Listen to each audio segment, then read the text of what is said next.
The banker smiled as he handed her the pen, and in that smile was the quiet confidence of a man who believed the story was already over. He leaned back in his chair, fingers folded, voice smooth and gentle, as if he were offering advice instead of taking something that could never truly be replaced. He told her it was for the best. He told her the ranch was too much for one woman, especially now. He told her the land would only become a burden. She listened without interrupting, her face calm, her hands steady, though something deep inside her had begun to harden. Outside the window, the fields lay still under the afternoon sun. That land had been built with patience and sacrifice, not luck. Her husband had worked it from before dawn until the stars came out, believing the ranch would outlive them both. He used to say the land remembered who cared for it. She wondered if it also remembered who took it. The banker slid the paper closer, tapping the corner with practiced politeness. The offer was small, insultingly so, but his tone suggested generosity. He spoke about debts, about paperwork, about how difficult things could become if she resisted. He never raised his voice. He didn't need to. Power, she was learning, rarely did. Behind her, the sheriff stood near the door, pretending to study a framed certificate on the wall. He said nothing, but his presence filled the room. It was meant to make her feel alone. It worked, at least on the surface. Her husband had died less than 6 months earlier. The ground was still soft where he was buried. Since then, the bank had appeared more often than neighbors. Letters, visits, smiles that didn't reach the eyes. Each time they reminded her that the ranch needed a man, that paperwork favored experience, that the world was changing. They never said she didn't belong there. They let her reach that conclusion herself. She picked up the pen. The banker nodded, satisfied, already thinking ahead. He believed this was the moment she finally understood her place. He believed she was surrendering.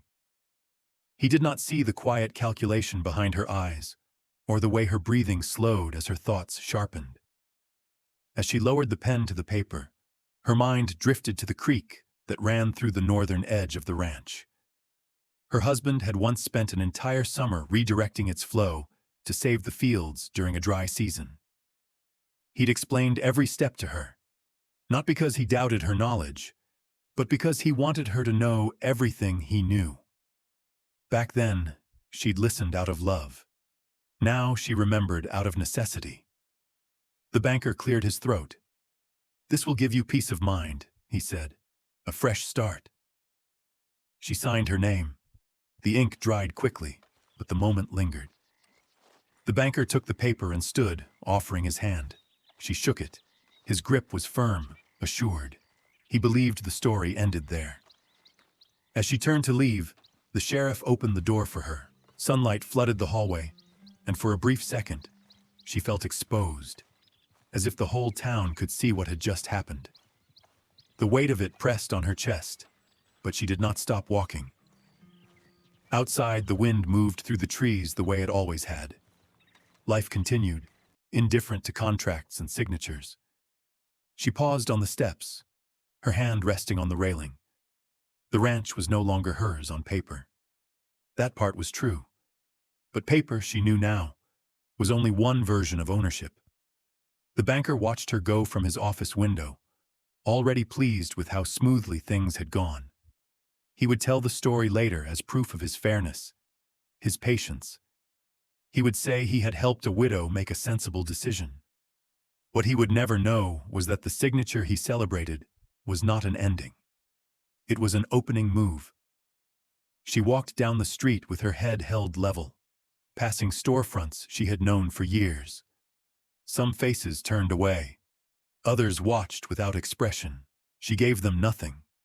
Inside, her thoughts were already shifting, moving past loss and into resolve. They had taken her land, yes, but they had underestimated her understanding of it. They had mistaken silence for weakness and grief for surrender. As the bank door closed behind her, the sound echoed longer than it should have.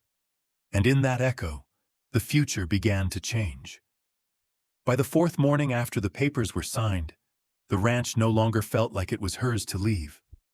Men she didn't know arrived with wagons and lists. They spoke to her slowly, as if she might not understand.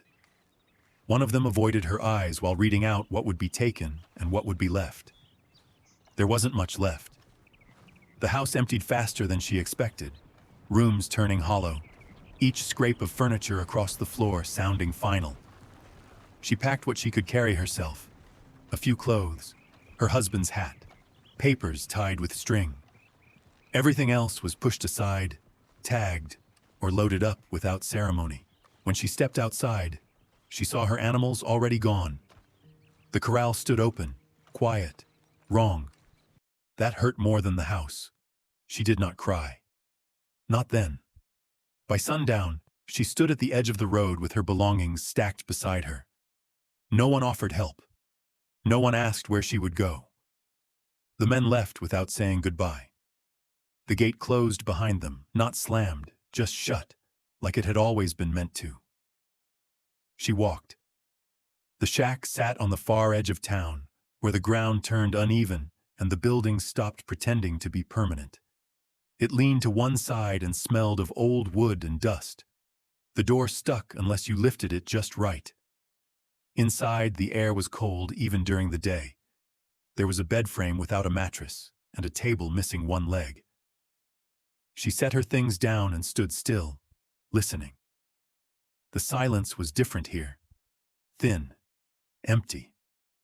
The first night, the wind slipped through the cracks and kept her awake. She lay staring at the ceiling, counting each sound. Somewhere in the dark, a train horn echoed and faded. She wondered if anyone on that train knew how easy it was to be erased. In town, life continued as if nothing had changed. She walked the main street the next morning, shoulders straight, face calm. People saw her. They just chose not to show it. Conversations stopped when she passed. Eyes moved away. A woman she had once shared meals with crossed the street rather than meet her gaze. At the general store, the clerk rang up her items without speaking. When their eyes met, his expression tightened, then smoothed over, like he was fixing something that had almost slipped. She paid and left. No one followed. No one asked if she was all right. The sheriff passed her near the post office. He nodded once, polite, distant. The same man who had stood behind her in the bank now acted as if she were a stranger. She felt something cold settle in her chest. Not anger yet, but understanding. At the shack, she washed her clothes by hand and hung them on a line she tied herself. Her hands cracked from the cold water. She welcomed the pain. It gave her something solid to focus on. At night, she ate little and slept less. Her thoughts circled back to the ranch without asking permission. The fence line, the creek, the sound of cattle at dawn. She told herself not to think about it. That only made it worse. People assumed she was broken, that she would leave town soon, that she would fade into a story told quietly, with a shake of the head. She let them believe it. When she walked, she kept her eyes down. When spoken to, she answered softly. She became smaller in their minds because it was easier that way. But alone, in the shack, she replayed every moment in the banker's office, every word, every pause. She remembered how sure he had been, how certain the sheriff had looked. They thought humiliation would finish the job. That taking the land was enough. She began to notice things others overlooked. Which wagons came and went. Who owned what. How the land sloped outside town, where water collected after rain. She listened more than she spoke. She watched. Late one evening, sitting on the shack's step, she looked out at the dark fields and felt the weight of being unseen. It hurt, yes, but it also freed her. No one feared her. No one paid attention. And in that quiet, ignored space, something inside her steadied. They had taken her home. They had taken her place in town. What they had not taken was her memory or her patience. Those she kept. Weeks passed before she touched the box. It sat beneath the narrow bed in the shack, pushed back where the shadows stayed longest. Inside were papers she hadn't opened since the funeral. Old receipts, maps, letters written in a careful hand she knew by heart. At first, she told herself she was saving them for later, for when things hurt less. The truth was simpler. She was afraid of what remembering might do. One afternoon, a storm rolled in without warning. Rain struck the tin roof hard and loud, trapping her inside. With nothing else to distract her, she pulled the box out and set it on the floor. The wood creaked as she opened it. Dust rose and settled. The past waited patiently. She sorted slowly, piece by piece. Most of it meant nothing now. But then she found a folded map, yellowed at the edges, marked with faint pencil lines. She recognized it immediately. Her husband had drawn it years ago, during a dry summer when the fields nearly failed. He had explained it all to her then, sitting at the kitchen table late at night, his voice low so the wind wouldn't steal his words. The creek, the slope of the land, where the water naturally wanted to go. Her chest tightened as she remembered how tired he'd looked, how determined. He had trusted her with every detail, never once doubting her ability to understand. At the time, she thought it was just talk, just planning. Now it felt like something more, like a hand reaching forward. She kept digging. Beneath the map was a thin stack of documents tied with twine, legal language, dates from decades ago, names she didn't recognize. She frowned, reading slowly, carefully. One line caught her attention, then another. Her breathing changed. The land sale, the water rights, they were not the same thing. Her heart began to pound, not with joy, but with something sharper. The law was old, nearly forgotten, written when water was life and land was nothing without it. The bank had taken the ranch, yes, but the rights to the creek had never been transferred. They were still hers. She sat back on the floor, papers shaking in her hands. For a moment, she felt something close to relief. Then it twisted into something heavier. This was not just a way out. It was a choice. If she acted on this, she would not be the quiet woman they ignored anymore. She would be the reason things changed, for better or worse. The storm outside eased, rain slowing to a steady rhythm. She closed her eyes and saw her husband again, standing by the creek, boots wet, sleeves rolled up. She imagined telling him what she had found, imagined his pause, his careful way of thinking things through. Would he have told her to let it go, to walk away and start over somewhere else? Or would he have reminded her that fairness mattered, even when it was uncomfortable? The thought stayed with her, pressing in. She could sell the rights, make enough money to leave town quietly. No one would blame her. No one would even notice. But another image followed. The banker's smile, the sheriff's silence, the way the town had looked through her like she was already gone. She stood and walked to the door, opening it to the damp air. The creek was out of sight from here, but she could hear it faintly, steady and sure. It had been there long before the bank, long before the town decided who mattered. That water had kept the ranch alive. It had shaped the land. It had shaped her life. Ignoring it now would be easier. Using it would be harder. And it would change things in ways she couldn't fully predict. She went back inside and spread the papers across the table. She read every word twice, then a third time. She made notes. She checked dates. She made sure there was no mistake. By nightfall, doubt gave way to certainty. This was real, and it came with a cost. She understood that once she stepped onto this path, there would be no quiet ending. People would suffer losses. She might too. The line between justice and cruelty felt thinner than she liked. Still, when she folded the documents and placed them carefully back in the box, her hands were steady. She was done waiting. The town believed her story was already written. The bank believed the past was settled. They were wrong. The water still remembered her name, The paperwork took longer than she expected, but not because it was difficult. It took time because she refused to rush. Every form was filled out in clean, careful writing. Every requirement was met. She visited offices she had never needed before, stood in lines where no one recognized her, and answered questions with calm, simple words. No one suspected anything. To them, she was just a woman claiming what little she had left. When the approval came through, it arrived without ceremony. A stamped page, a signature from a clerk who barely looked up. The law did not care about feelings. It only cared about what was written. She hired 2 men from a town farther down the road, men with no ties to the bank or the sheriff. They asked few questions. Work was work. She showed them where the creek narrowed, where the land naturally dipped. Her husband had marked the spot years ago, though he never had reason to use it. Now she did. The first boards went in quietly. The water slowed, just enough that no one noticed.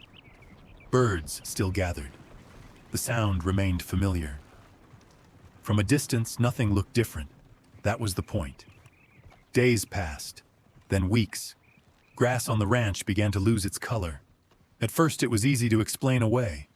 A dry season, bad timing. The banker rode out once, boots clean, hat tilted just right. He walked the fields with his hands on his hips, nodding to himself like a man solving a simple problem. "We've seen worse," he said to the foreman. "It'll pass." But it didn't. The creek thinned to a trickle where it crossed the ranch line. Cattle grew restless. Dust rose where green had always held. The foreman sent letters. The banker sent inspectors. None of them looked upstream. She watched from her shack, then from farther away, never too close. She kept her routine unchanged. She still walked through town with her eyes down. She still spoke softly when spoken to. People continued to ignore her, which made everything easier. When the banker finally realized something was wrong, his smile vanished. He returned to the ranch again, this time staying longer. He spoke sharper words. He made promises he could not keep. Money moved, machines arrived. They dug and dug, but without water, the land refused to respond. He went to the sheriff. The sheriff shrugged. Water disputes were not his concern. Everything appeared legal. The papers said so. The banker's voice grew tight. He began visiting offices himself, demanding answers. He heard the word rights more than once, and each time it seemed to unsettle him further. When someone finally explained the law fully and clearly, his face drained of color. He came looking for her. He found her outside the general store one morning, standing with a small sack of flour. For a second he looked surprised, as if he had forgotten she still existed. "We need to talk," he said, forcing a polite tone that no longer fit. She met his eyes calmly. "About what?" He hesitated. People were nearby, listening. "About a misunderstanding," he said. "Something that can be resolved." She nodded once. "I'm sure it can," she said, and walked past him. That afternoon, the water slowed again. She had instructed the men to finish the work. The dam held firm, legal, and exact. Upstream, the creek pooled quietly, patient as ever. Downstream, panic set in. The bank poured money into the ranch, chasing a solution that didn't exist. Buyers backed out. Credit tightened. Every fix failed. The land that had seemed so valuable weeks earlier was now a burden no one wanted. The banker stopped smiling altogether. Late one evening, she stood near the creek, listening to the water move where it still could. She felt no rush of victory, only a steady sense of motion, like something long delayed was finally happening. She understood now that control didn't come from shouting or force. It came from knowing the rules better than the people who believed they owned everything. The ranch dried further with each passing day. And with it, so did the banker's confidence.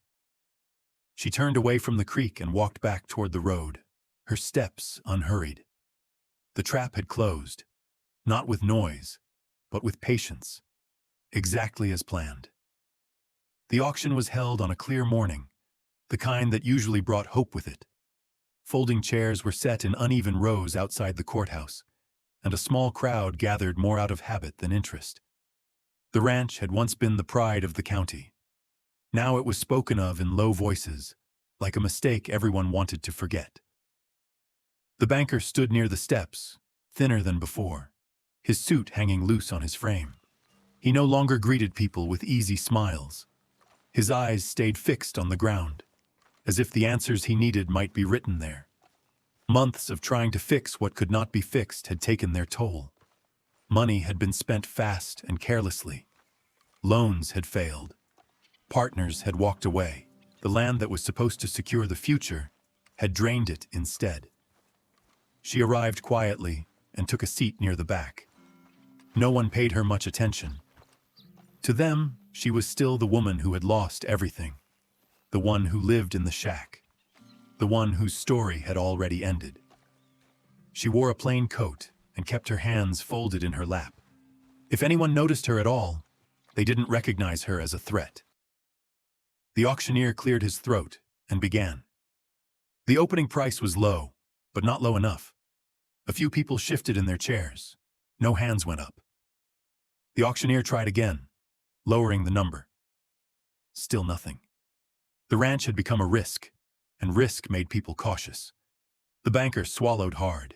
Each pause felt longer than the last. The sun climbed higher. A breeze moved dust across the ground. The auctioneer looked out over the crowd, his voice losing confidence. Any offers at all? She waited. The banker glanced up, scanning faces, searching for relief. He did not look at her. He no longer saw her. The auctioneer sighed. $1, he said, more out of obligation than expectation. She raised her hand. The motion was small, almost hesitant. For a moment, no one reacted. Then a murmur spread through the crowd. The auctioneer blinked, surprised. $1, he repeated. No one countered. The hammer fell. It was over. She signed the final paper with the same steady hand she had used months earlier in the banker's office. This time, no one stood behind her. No one offered advice. The banker watched from a distance, his face pale, his expression unreadable. He had lost more than money, but he did not yet understand what part of it hurt the most. When she stepped outside, the land waited the same way it always had. Quiet, unmoved by titles or pride. That afternoon, she walked the ranch alone. The grass was thin, the soil tired, but she knew it would recover. Water could be returned. Time could heal. She reached the old fence line and rested her hand on a post her husband had set years ago. It leaned slightly, but it still held. She thought about everything that had brought her back here. The choices she had made. The lines she had crossed. She had told herself it was about fairness, about setting things right. Standing there now, she wasn't sure if that was the whole truth. The town would talk. Some would call her clever. Others would call her cold. Few would admit they had helped create what she became. She wondered if she would ever be welcome there again, or if winning had placed her permanently outside their circle. As evening fell, she walked to the creek. She removed the boards one by one, letting the water move freely again. It flowed back into its old path without hesitation, as if it had been waiting for permission. She stood there until the sky darkened, listening. The ranch was hers again. That part was certain. What was less certain was who she was now that the fight was over. She had learned how easily rules could be used to harm or protect, depending on who understood them best. She had learned how quiet determination could change everything. As she turned back toward the house site, she paused and looked once more at the land stretching out before her. Some victories return what was taken. Others take something new in return. The ranch would remember her either way.